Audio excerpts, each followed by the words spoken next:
안녕하세요. 복지광장 채널입니다.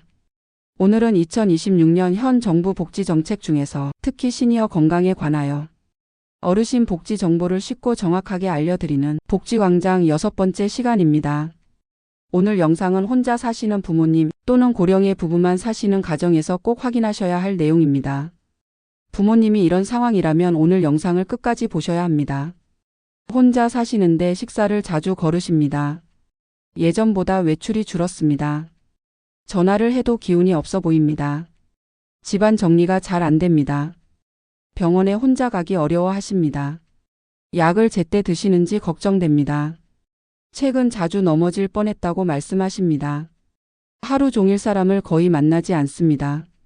이런 모습을 보면 자녀 입장에서는 마음이 불안합니다.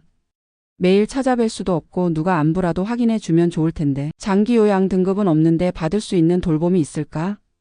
기초연금을 받으시는데 노인 맞춤 돌봄 서비스도 신청할 수 있을까? 주민센터에 가면 뭐라고 말해야 할까? 이 서비스는 돈을 내야 하나? 오늘 영상의 핵심은 이것입니다. 혼자 사시는 부모님이 65세 이상이고 기초생활수급 자차 상위계층 기초연금 수급자 중 돌봄이 필요한 분이라면 노인 맞춤 돌봄 서비스를 꼭 확인하셔야 합니다. 보건복지부는 노인 맞춤 돌봄 서비스의 목적을 일상생활 영위가 어려운 취약노인에게 적절한 돌봄 서비스를 제공하여 안정적인 노후 생활을 보장하고 노인의 기능과 건강 유지 및 악화를 예방하는 것이라고 안내하고 있습니다. 대상은 65세 이상 기초생활수급자, 차상위계층 또는 기초연금수급자 중 독거 조성 가구 등 돌봄이 필요한 노인이며 선정 도구를 통해 우선순위에 따라 선정됩니다. 오늘은 이 내용을 아주 쉽게 풀어드리겠습니다. 첫째, 노인 맞춤 돌봄 서비스가 무엇인지, 둘째, 누가 신청할 수 있는지, 셋째, 어떤 도움을 받을 수 있는지, 넷째, 어디에 신청해야 하는지, 다섯째, 장기 요양 서비스와 무엇이 다른지, 마지막으로 주민센터에 실제로 뭐라고 말해야 하는지까지 정리해 드리겠습니다. 1. 노인 맞춤 돌봄 서비스는 무엇인가요? 노인 맞춤 돌봄 서비스는 혼자 생활하기 어렵거나 사회적 관계가 약해졌거나 건강이 나빠질 위험이 있는 어르신을 미리 살피는 돌봄 서비스입니다. 여기서 중요한 말은 미리 살핀다는 것입니다. 많은 분들이 돌봄 서비스라고 하면 이렇게 생각합니다. 몸이 완전히 불편해야 받을 수 있는 것 아닌가? 요양 등급이 있어야 되는 것 아닌가? 요양보호사가 매일 와서 목욕시키고 식사시켜주는 것 아닌가? 하지만 노인 맞춤 돌봄 서비스는 장기 요양 서비스와 똑같은 제도가 아닙니다. 목적이 조금 다릅니다. 장기 요양 서비스가 어르신의 신체 기능 저하, 치매, 일상생활 수행 어려움에 따라 요양 서비스를 제공하는 제도라면 노인 맞춤 돌봄 서비스는 취약한 어르신의 생활 악화를 예방하고 안부 확인과 생활 지원, 사회 참여, 건강교육, 서비스 연계를 통해 더 큰 위험을 막는 제도에 가깝습니다. 예를 들어 이런 경우입니다. 어머니가 아직 혼자 걸을 수는 있습니다. 화장실도 혼자 가십니다. 하지만 식사를 자주 거르고 하루 종일 TV만 보시고 사람을 거의 만나지 않습니다. 병원 예약도 자주 놓치고 약을 제대로 드시는지 알 수 없습니다. 집안 청소도 점점 어려워지고 있습니다. 이런 경우 장기 요양 등급이 바로 나오지 않을 수도 있습니다. 그렇다고 아무 도움이 필요 없는 것은 아닙니다. 노인 맞춤 돌봄 서비스는 이런 어르신을 정기적으로 살피고 필요한 도움을 연결해 주는 역할을 합니다. 2. 누가 받을 수 있나요? 보건복지부 기준으로 노인 맞춤 돌봄 서비스 대상은 65세 이상 기초생활수급자, 차상위계층 또는 기초연금수급자 중 독거 조성 가구 등 돌봄이 필요한 노인입니다. 그리고 신체, 정신, 사회참여 영역의 취약 요인을 조사하는 대상자 선정 도구를 통해 우선순위와 서비스 제공 범위가 결정됩니다. 쉽게 말하면 세 가지를 확인해야 합니다. 첫째, 나이입니다. 65세 이상이어야 합니다. 둘째, 소득복지 자격입니다. 기초생활수급자, 차상위계층 또는 기초연금수급자에 해당하는지 확인해야 합니다. 셋째, 돌봄 필요성입니다. 혼자 살거나 조송가구이거나 사회적 관계가 약하거나 일상생활에 어려움이 있거나 건강이 나빠질 위험이 있는지 봅니다. 여기서 많은 분들이 헷갈리십니다. 기초연금 받으면 무조건 받을 수 있나요? 아닙니다. 기초연금 수급자라는 조건은 중요한 기준이지만 그것만으로 자동 대상이 되는 것은 아닙니다. 실제로 돌봄이 필요한지 조사하고 우선순위에 따라 선정됩니다. 또 이런 질문도 많습니다. 혼자 살면 무조건 받을 수 있나요? 이것도 아닙니다. 독거노인이라는 점은 중요한 판단 요소가 될 수 있지만 대상자 선정 조사와 서비스 필요도 판단이 있습니다. 그래서 정확한 답은 이것입니다. 65세 이상이고 기초연금이나 기초생활수급 차상위 조건에 해당하며 실제 돌봄 필요가 있다면 주민센터에 신청해서 대상 여부를 확인해야 합니다. 3. 어떤 서비스를 받을 수 있나요? 노인 맞춤 돌봄 서비스는 한 가지 서비스만 있는 것이 아닙니다. 어르신의 상태에 따라 안전지원, 사회참여, 생활교육, 일상생활 지원, 연계 서비스 등이 제공될 수 있습니다. 보건복지부는 서비스 내용으로 안전지원, 사회참여, 생활교육, 일상생활 분야 등을 서비스 제공 계획에 따라 직접 또는 연계 제공한다고 안내합니다. 제공 형태도 방문형과 통원형, 집단 프로그램 등으로 다양하며 각 대상자의 돌봄 욕구와 필요 정도에 따라 서비스 내용, 제공 시간, 제공 주기 등이 결정됩니다. 쉽게 하나씩 설명드리겠습니다. 첫째, 안전지원입니다. 가장 기본이 되는 서비스입니다. 어르신이 잘 지내고 계신지 안부를 확인합니다. 전화로 확인할 수도 있고 방문해서 확인할 수도 있습니다. AI나 디지털 기기를 활용한 안부 확인도 포함될 수 있습니다. 혼자 사시는 어르신에게 안부 확인은 매우 중요합니다. 며칠 동안 아무도 연락하지 않으면 위험한 상황을 늦게 발견할 수 있습니다. 특히 폭염 한파, 낙상, 건강 악화, 우울감이 있을 때 정기적인 안부 확인은 큰 도움이 됩니다. 둘째, 생활 안전 점검입니다. 집안에 위험한 부분은 없는지, 어르신이 생활하는데 불편한 점은 없는지 살핍니다. 전기, 가스, 난방, 미끄러운 바닥, 문턱, 조명, 생활 환경 등을 확인하는 데 도움이 될 수 있습니다. 셋째, 말벗과 정서 지원입니다. 혼자 사시는 어르신에게 가장 힘든 것은 몸의 불편만이 아닙니다. 외로움입니다. 하루 종일 대화할 사람이 없고 식사도 혼자 하고 아픈 이야기도 할 사람이 없으면 마음 건강이 나빠질 수 있습니다. 노인 맞춤 돌봄 서비스에는 지지, 격려, 공감과 같은 말벗 서비스도 포함됩니다. 넷째, 사회참여 지원입니다. 어르신이 집에만 계시지 않고 가능한 범위에서 사람을 만나고 활동할 수 있도록 돕는 것입니다. 사회관계, 평생교육, 여가문화, 자조모임 활동 등이 포함될 수 있습니다. 다섯째, 생활교육입니다. 건강교육, 영양교육, 보건교육, 우울 예방, 인지활동 프로그램 등이 포함될 수 있습니다. 어르신은 작은 건강습관 변화만으로도 악화를 늦출 수 있습니다.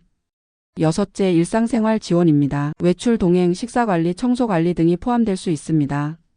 보건복지부 안내에는 일상생활 지원으로 이동활동 지원의 외출 동행, 가사활동 지원의 식사관리와 청소관리가 제시되어 있습니다.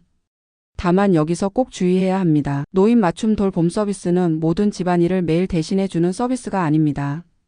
대상자의 욕구와 필요도에 따라 서비스 제공 계획이 정해지고 지역 여건과 수행기관 운영에 따라 내용과 횟수가 달라질 수 있습니다.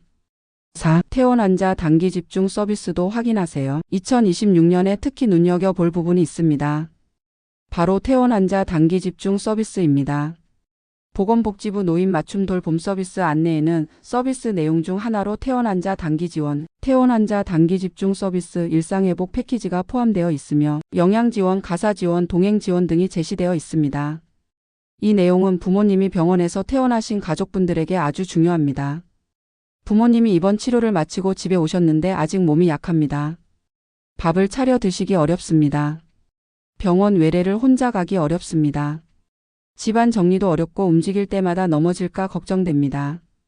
이럴 때는 단순히 퇴원했으니 끝이라고 생각하지 마시고 주민센터에 이렇게 물어보셔야 합니다. 어머니가 퇴원하셨는데 집에서 식사와 외출이 어렵습니다. 노인 맞춤 돌봄 서비스나 퇴원환자 단기 집중 서비스를 신청할 수 있을까요? 아버지가 퇴원 후 병원 동행과 식사 관리가 필요합니다. 일상회복 지원을 받을 수 있는지 상담하고 싶습니다.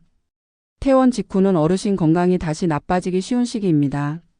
이때 필요한 도움을 연결하면 재입원 위험을 줄이고 가족 부담도 낮출 수 있습니다. 5. 신청은 어디에서 하나요? 가장 중요한 신청 방법입니다. 노인 맞춤 돌봄 서비스 신청은 서비스 대상자의 주민등록상 주소지, 읍면동 행정복지센터에 신청서를 제출하면 됩니다. 신청권자는 본인 친족, 이해관계인, 수행기관 등이 될 수 있고 제출 서류는 행정복지센터에 비치된 신청서와 신분증 등입니다. 쉽게 말하면 부모님이 사시는 동네 주민센터에 문의하시면 됩니다. 여기서 중요한 점이 있습니다. 자녀가 서울에 살고 부모님이 부산에 사신다면 자녀 주소지 주민센터가 아니라 부모님 주민등록상 주소지 행정복지센터에 문의해야 합니다. 신청은 본인이 할 수도 있고 가족이 도와드릴 수도 있습니다. 보건복지부 안내에 따르면 친족은 배우자, 8촌 이내 혈족, 4촌 이내 인척이 포함되고 이해관계인은 친족을 제외한 이웃 등 그 밖의 관계인도 포함될 수 있습니다. 즉 자녀가 대신 문의하고 신청을 도와드릴 수 있습니다. 가까운 이웃이나 관련 기관이 필요한 어르신을 발견해 신청으로 연결하는 것도 가능합니다. 주민센터에 문의할 때는 이렇게 말하면 좋습니다. 어머니가 65세 이상이고 기초연금을 받고 계십니다. 혼자 사시는데 식사와 외출이 어렵습니다. 노인 맞춤 돌봄 서비스 신청 상담을 받고 싶습니다. 아버지가 고령이고 혼자 계시는 시간이 많습니다. 최근 외출이 줄고 약 복용도 걱정됩니다. 노인 맞춤 돌봄 서비스 대상이 되는지 확인하고 싶습니다. 부모님이 퇴원 후 집에서 생활이 어렵습니다. 노인 맞춤 돌봄 서비스와 퇴원 환자 단기 집중 서비스가 가능한지 상담하고 싶습니다. 이렇게 구체적으로 말해야 담당자가 상황을 더 정확하게 이해할 수 있습니다. 그냥 노인 복지 뭐 받을 수 있나요? 라고 묻는 것보다 나이 기초연금 여부 혼자 사는지 식사 외출약 복용 어려움, 퇴원 여부를 함께 말하는 것이 좋습니다.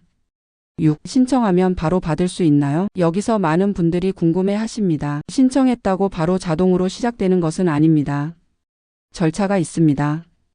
보건복지부 안내에 따르면 서비스 제공 절차는 읍면동의 신청 접수, 수행기관의 대상자 선정 조사 및 서비스 상담, 수행기관의 서비스 제공 계획 수립, 시군구 심의 및 결정, 생활지원사 등을 통한 서비스 제공, 재사정, 종결 및 사후관리 흐름으로 진행됩니다. 쉽게 말하면 이렇습니다. 먼저 주민센터에 신청합니다. 그 다음 수행기관의 전담 사회복지사 등이 어르신 상태를 조사합니다. 어르신에게 어떤 도움이 필요한지 확인합니다. 서비스 제공 계획을 세웁니다. 시군구에서 대상 여부를 결정합니다. 이후 생활지원사 등이 서비스를 제공합니다. 그리고 시간이 지나면 상태를 다시 살펴봅니다. 즉, 이 서비스는 단순히 신청서만 내면 똑같은 서비스를 받는 구조가 아닙니다. 어르신 상태에 맞게 내용과 시간, 주기가 달라질 수 있습니다. 그래서 가족분들은 조사 때 실제 상황을 정확히 말씀하셔야 합니다. 부모님이 평소에는 나는 괜찮다고 말씀하실 수 있습니다. 하지만 실제로는 식사를 거르고 약을 빼먹고 외출을 못하고 집안 정리가 어렵고 우울감이 있을 수 있습니다. 이런 내용은 자녀가 따로 정리해서 전달하는 것이 좋습니다. 예를 들어 이렇게 정리해 두십시오. 최근 식사를 얼마나 드시는지, 혼자 병원에 갈 수 있는지, 약을 제대로 드시는지, 최근 넘어진 적이 있는지, 친구나 이웃과 교류가 있는지, 하루 중 혼자 있는 시간이 얼마나 되는지, 집안 청소나 빨래가 가능한지, 우울감이나 기억력 저하가 있는지, 이런 정보가 있어야 적절한 서비스 계획을 세우는 데 도움이 됩니다.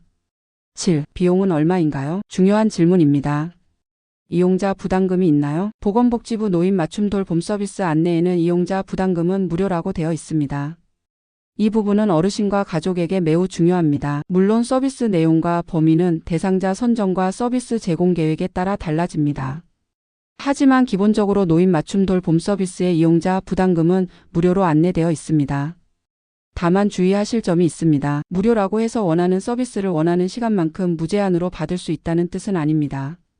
대상자 필요도와 지역 여건, 수행기관 계획에 따라 서비스 내용과 제공 시간이 정해집니다.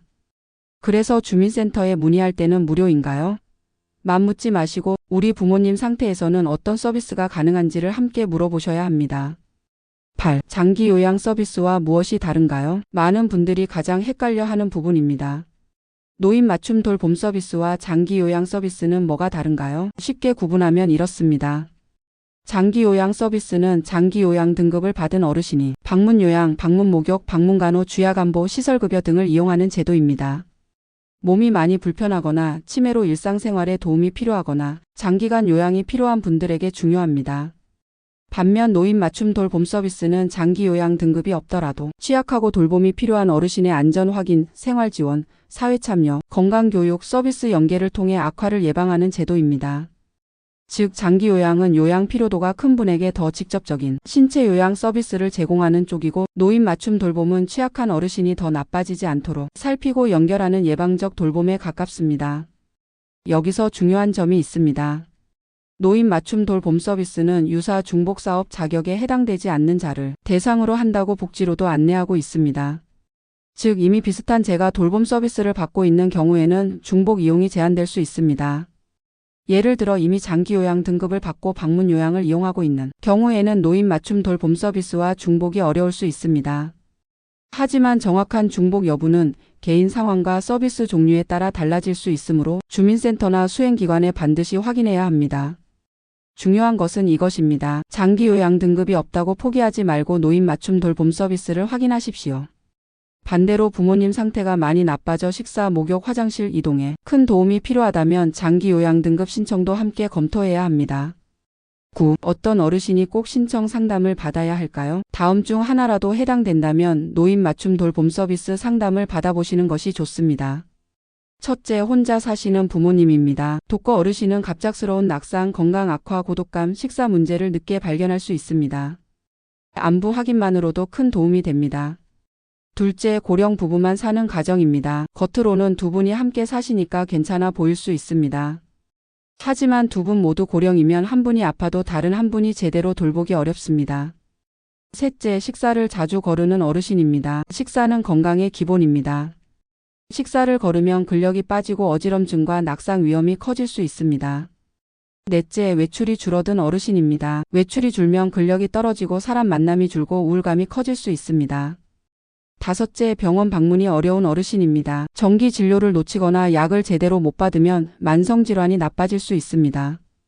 여섯째, 우울감이나 고립감이 있는 어르신입니다. 혼자 있는 시간이 길고 대화가 줄고 삶의 의욕이 떨어지면 정신 건강도 살펴야 합니다.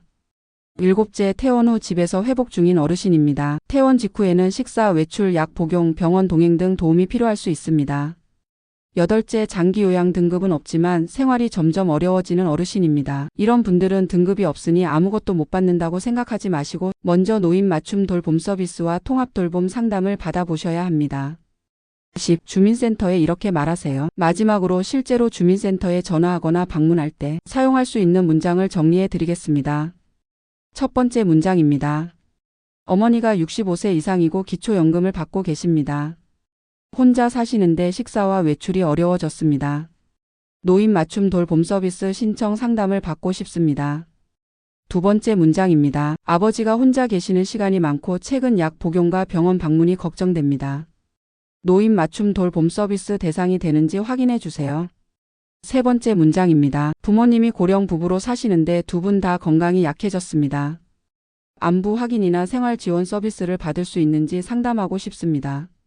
네 번째 문장입니다. 어머니가 퇴원 후 집에서 식사와 병원 동행이 어렵습니다. 노인 맞춤 돌봄 서비스의 퇴원 환자 단기 집중 서비스나 통합 돌봄 지원이 가능한지 확인하고 싶습니다. 다섯 번째 문장입니다. 장기 요양 등급은 없지만 생활이 점점 어려워지고 있습니다. 노인 맞춤 돌봄 서비스와 장기 요양 등급 신청 중 무엇을 먼저 확인해야 할지 상담하고 싶습니다. 이렇게 구체적으로 말하면 담당자도 필요한 제도를 더 잘 안내할 수 있습니다. 11. 오늘 내용 한 번에 정리합니다. 첫째, 노인 맞춤 돌봄 서비스는 일상생활이 어려운 취약 노인에게 적절한 돌봄을 제공해 안정적인 노후 생활을 돕고 기능과 건강 악화를 예방하는 서비스입니다. 둘째, 대상은 65세 이상 기초생활수급자, 차상위계층 또는 기초연금수급자 중 독거 조송 가구 등 돌봄이 필요한 어르신입니다. 단, 선정 조사를 통해 우선순위와 서비스 내용이 결정됩니다. 셋째, 서비스 내용에는 안전지원, 안부 확인, 생활안전점검, 말벗, 사회참여, 건강영양교육, 우울 예방, 외출 동행, 식사관리, 청소관리, 연계 서비스 등이 포함될 수 있습니다. 넷째, 신청은 부모님 주민등록상 주소지의 읍면동 행정복지센터에서 합니다. 본인뿐 아니라 가족, 친족, 이해관계인 수행기관도 신청할 수 있습니다. 다섯째, 이용자 부담금은 무료로 안내되어 있습니다. 하지만 서비스 내용과 시간, 주기는 어르신의 돌봄 필요도와 제공 계획에 따라 달라집니다. 여섯째, 이미 장기 요양 서비스 등 유사한 서비스를 이용하고 있다면 중복 제한이 있을 수 있으므로 주민센터에 확인해야 합니다. 오늘의 핵심 문장은 이것입니다. 혼자 사시는 부모님이 식사, 외출, 약 복용, 안부 확인에 어려움이 있다면 장기 요양 등급이 없어도 노인 맞춤 돌봄 서비스를 꼭 확인하십시오. 복지는 아는 만큼 챙길 수 있습니다. 그리고 시니어 건강복지는 몸이 완전히 나빠진 뒤가 아니라 나빠지기 전에 연결하는 것이 중요합니다. 다음 영상을 예고해 드립니다. 독거노인 응급안전안심 서비스 신청 방법. 혼자 사는 부모님이 쓰러지기 전 꼭 확인하세요. 오늘 영상이 도움이 되셨다면 구독과 좋아요를 눌러주시고 혼자 사시는 부모님을 걱정하는 가족분들에게도 이 영상을 꼭 공유해 주세요. 그리고 구독종을 눌러주시면 새로운 영상을 가장 먼저 받아보실 수 있습니다. 복지광장은 앞으로도 그래서 나는 지금 무엇을 확인해야 하나? 이 질문에 답하는 시니어 복지 정보를 계속 전해드리겠습니다. 오늘도 함께해 주셔서 감사합니다. 여기는 복지광장이었습니다.